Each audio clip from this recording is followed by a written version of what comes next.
Hello everyone, आज हम अपना न्यू टॉपिक स्टार्ट करेंगे मैरीटाइम सेक्टर ऑफ इंडिया। जो मेरे चैनल पर न्यू है उनको मैं बताना चाहती हूँ, इसमें हम विजन आईएएस की नवंबर मंथ की करंट अफेयर मैगजीन को कवर कर रहे हैं। अगर आप किसी भी गवर्नमेंट एग्जाम के लिए प्रिपेयर कर रहे हो तो ये सीरीज आपके लिए हेल्पफुल रहेगी, क्योंकि इसमें हम करंट अफेयर्स को बहुत अच्छे से कवर कर रहे हैं, हर टॉपिक को कवर कर रहे हैं। Already polity and governance, international relations हम कवर कर चुके हैं। अभी हमारा इकोनॉमी चल रहा है और कल इकोनॉमी भी खत्म हो जाएगा। ठीक है, तो आज का हम अपना टॉपिक स्टार्ट करते हैं, maritime sector of India. News में क्यों है? The prime minister unveiled landmark maritime initiatives to boost growth sustainability in the maritime sector during India maritime week 2025। इसका मतलब है कि इंडिया मैरीटाइम वीक 2025 के दौरान पीएम ने कुछ बहुत इंपॉर्टेंट मैरीटाइम स्कीम्स लॉन्च की है, जिनका एम है मैरीटाइम सेक्टर का ग्रोथ बढ़ाना और सेक्टर को एनवायरनमेंट फ्रेंडली मतलब सस्टेनेबल बनाना। ठीक है, इसलिए ये न्यूज में चल रहा है। अब major initiatives launched in India maritime week. First is Maritime Investment Roadmap. India invited Singapore to join its $1 lakh crore Maritime Investment Roadmap covering shipbuilding, port modernization and green fuel collaboration. India ने Singapore को invite किया कि वो India के maritime sector में $1 लाख करोड़ के investment plan का हिस्सा बने। ठीक है, कवरेज क्या इंक्लूड है इसमें? शिप बिल्डिंग मतलब शिप बनाना, पोर्ट मॉडर्नाइजेशन पोर्ट को स्मार्ट और एडवांस बनाना, green fuel collaboration clean fuel जैसे हाइड्रोजन एलएनजी पर काम करना। ठीक है, इससे foreign investment plus technology transfer दोनों चीजें होंगी। ठीक है, नेक्स्ट डीजी बंदर a national framework to make all ports data driven, AI enabled and interconnected. It aims to improve efficiency, safety and transparency across India's ports. ये जो DG बंदर है एक डिजिटल प्लेटफॉर्म है जिसका एम क्या है? सारे जो इंडियन पोर्ट्स को data driven, artificial intelligence enabled और इंटरकनेक्टेड बनाना। ठीक है, it aims to improve efficiency, safety and transparency. ठीक है, और इससे कार्गो हैंडलिंग फास्ट होगी, करप्शन कम होगा और पोर्ट ऑपरेशंस ट्रांसपेरेंट होंगे। Okay, green tug programme launch to deploy 100 eco-friendly tugs by 2040 with an investment of about 12,000 crore supporting India's transition to cleaner and energy efficient maritime logistics. Tugs ना वो छोटे ships होते हैं जो बड़े ships को port के अंदर गाइड करते हैं। समझ गए? टग्स क्या होते हैं? छोटे छोटे शिप्स होते हैं जो जो बड़े शिप होते हैं उनको पोर्ट के अंदर गाइडेंस के लिए हम यूज करते हैं। गवर्नमेंट का प्लान है 2040 तक 100 green eco friendly tugs deploy करना और इन्वेस्टमेंट कितने हैं? 12,000 करोड़। एम क्या है? Clean and energy efficient maritime logistics. Okay, India's maritime sector and vision. Trade. Nearly 95% of India's trade by volume and about 70% by value moves through maritime routes, highlighting the sea as the lifeblood of India's commerce. Quantity के हिसाब से 95% trade और value के हिसाब से 70% trade सी root से होता है, इसलिए sea is called lifeline of Indian commerce. Indian ports in financial year 2024-25, major ports handled approximately 855 million tons of cargo, with total port capacity nearly doubling from 1,400 million metric tons per annum to 2,762 million metric tons per annum. सिर्फ एक साल में 855 million turns cargo handle हुआ, जो काफी बड़ा number है। ठीक है, और MMTPA क्या होता है? Million metric tons per annum. जो पोर्ट की कैपेसिटी है ऑलमोस्ट डबल हो गई है। ठीक है, पोर्ट की कैपेसिटी क्या हो गई है? ऑलमोस्ट डबल हो गई है। नेक्स्ट देखते हैं, average vessel turn around time of major ports has been reduced from 93 hours to just 48 hours, enhancing overall productivity and global competitiveness. पहले एक शिप को पोर्ट पर 93 आवर्स 93 घंटे लगते थे, अब सिर्फ 48 घंटे लगते हैं। मतलब fast unloading plus global competitiveness increase हो गई है। Shipping sector, number of Indian flagged vessels has risen from 1205 to 1549 and gross tonnage of the Indian fleet has increased from 10 million gross tons to 13.52 million gross tons. अब जो Indian flag वाले ships का number है वो बढ़ा है, ठीक है। इट मींस आत्मनिर्भर शिपिंग का साइन ये स्ट्रॉन्ग हो रहा है, ठीक है। Next gross tonnage, gross tonnage का मतलब क्या होता है कि शिप्स की जो टोटल कैरिंग कैपेसिटी है, ठीक है, फ्लीट साइज और स्ट्रेंथ वो भी दोनों बढ़ रही हैं, okay. Inland waterways, number of operational waterways has increased remarkably from 3 to 29 with an increase of 710% in cargo movement from 2014, ठीक है। पहले सिर्फ 3 वाटरवेज थे, अब 29 ऑपरेशनल हो चुके हैं, ठीक है। पहले सिर्फ 3 वाटरवेज थे, अब 29 हो गया। और जो इनलैंड वाटरवेज में कार्गो मूवमेंट है वो 7 टाइम्स से ज्यादा बढ़ा है, ठीक है। अब cheap and eco friendly transport है।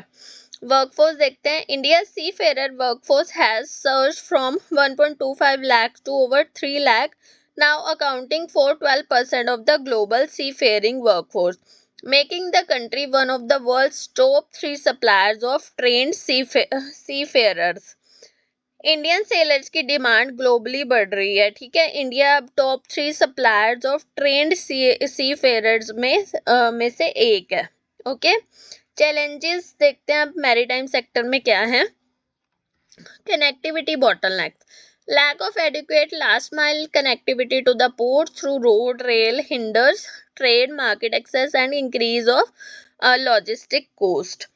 पोर्ट्स तक road and rail connectivity weak होने के कारण लॉजिस्टिक कॉस्ट बढ़ता है और एक्सपोर्ट कॉम्पिटिटिवनेस जो है वो कम होती है, okay. Transshipment competitiveness, limited transshipment handling capacity and tough competition from nearby transshipment hubs like the port of Colombo. India के पोर्ट्स के पास लिमिटेड जो है वो ट्रांसशिपमेंट कैपेसिटी है, ठीक है। इसलिए कोलंबो जैसे जो पोर्ट्स वो है ना वो कंपटीशन देते हैं, okay. Indian flag tonnage, high tax provision with progressively higher tax on large vessels discourages ship registration under Indian flag. India's shipping registry accounts for only 0.8% of the world's vessel. High tax plus strict rules, ठीक है, ये challenge है। बड़े ships जो हैं वो register नहीं होते और इंडिया का ग्लोबल रजिस्ट्री शेयर सिर्फ 0.8% है, okay. Manufacturing gaps. India's share in global shipbuilding remains modest at about 1% and India imports more than 95% of marine engines installed on commercial ships. India का ship building share global level पर सिर्फ 1% है, 95% marine engines import होते हैं, okay. Maritime security. India faces diverse maritime security threats, including non-state threats, terrorism, smuggling of drugs, arms, piracy, economic threats, IUU fishing, pollution, greenhouse emission, and state-led threats from China and Pakistan. अब threats क्या क्या include है? Piracy, smuggling, terrorism, IUU fishing, pollution and emissions और China, Pakistan state threats. ठीक है, ये security भी एक चैलेंज है। नेक्स्ट, मेजर प्रोग्राम्स फॉर आत्मनिर्भर maritime sector. Maritime India vision 2030 launched in 2021, it identifies 10 pivotal themes that will shape India's journey towards becoming a global maritime powerhouse. 10 की themes identify करता है जो मैरीटाइम इंडिया विजन है। India को global maritime power house बनाना इसका M है, okay.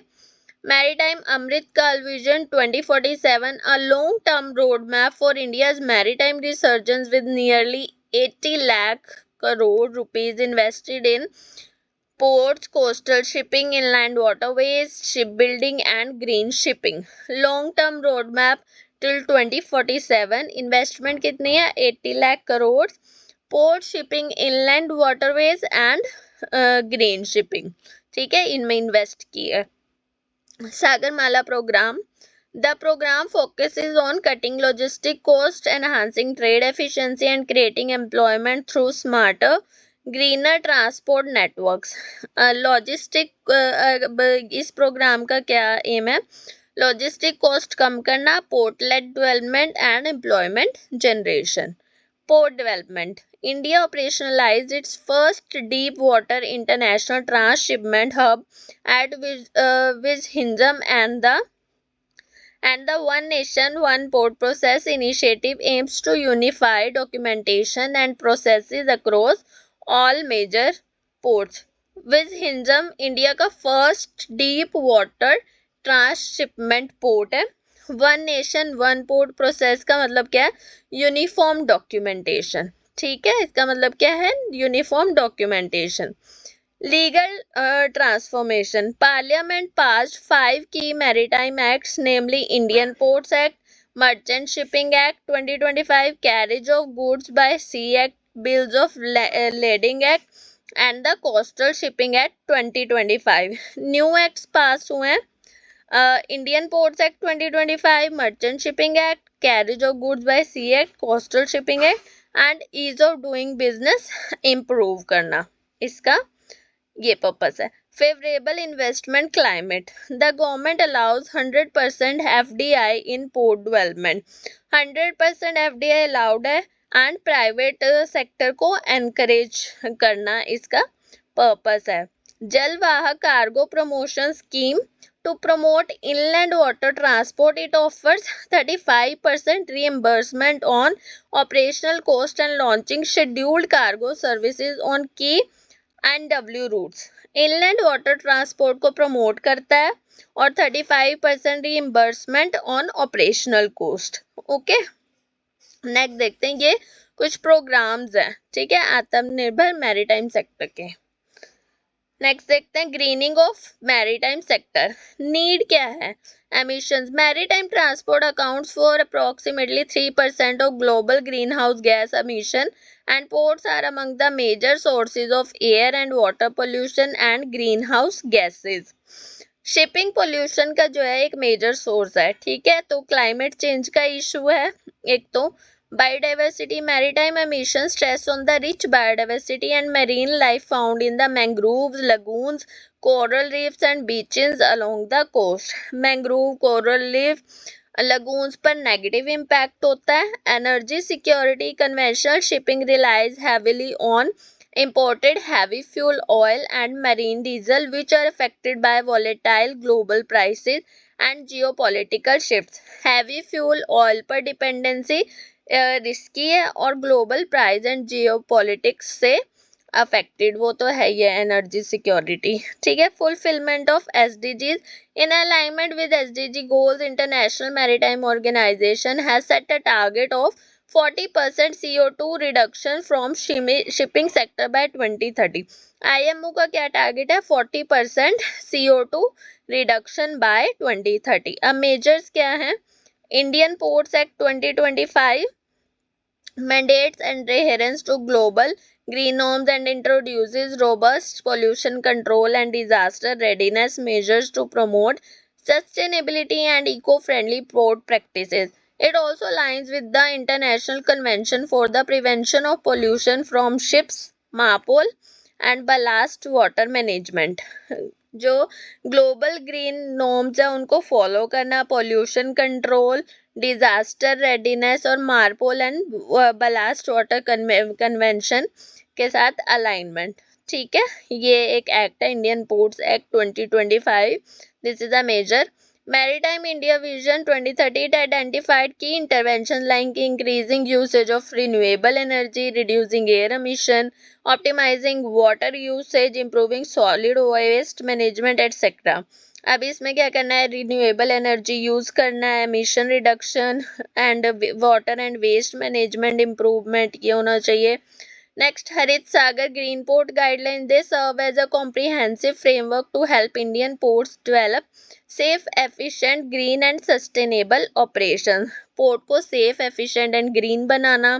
Green tech transition programme, it aims to drive the transition from conventional fuel-based harbor tugs, a marine vessel that helps other vessels by pushing or pulling them with direct contact or a tow line to greener, more sustainable alternatives. Diesel tug से green tugs की तरफ shift करना। Harit Nauka green vessel initiative launched to promote adoption of greener technologies in inland waterway vessels. Inland waterway vessels में green technology adoption. Conclusion क्या है?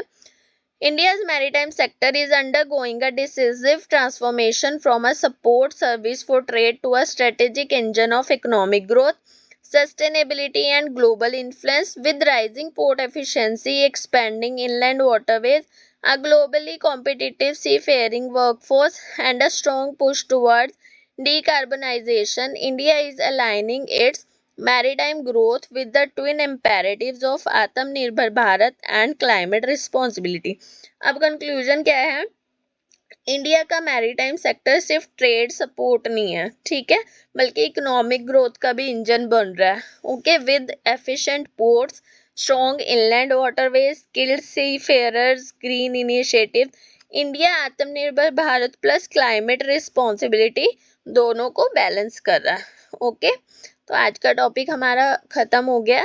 Next कल हमारा economics का लास्ट टॉपिक है, उसके बाद हमारा इकोनॉमिक्स का पोर्शन ख़त्म हो जाएगा। अगर आप किसी भी गवर्नमेंट एग्ज़ाम के लिए प्रिपेयर कर रहे हैं तो ये करंट अफेयर्स आपके लिए बहुत इम्पोर्टेंट है, आपको ये कवर करने ही चाहिए, क्योंकि लास्ट 6 मंथ्स के करंट अफेयर किसी भी एग्ज़ाम के लिए बहुत इम्पोर्टेंट होते हैं। ओके, अगर आपको वीडियो पसंद आया हो तो लाइक, शेयर एंड सब्सक्राइब ज़रूर करें। Thank you so much.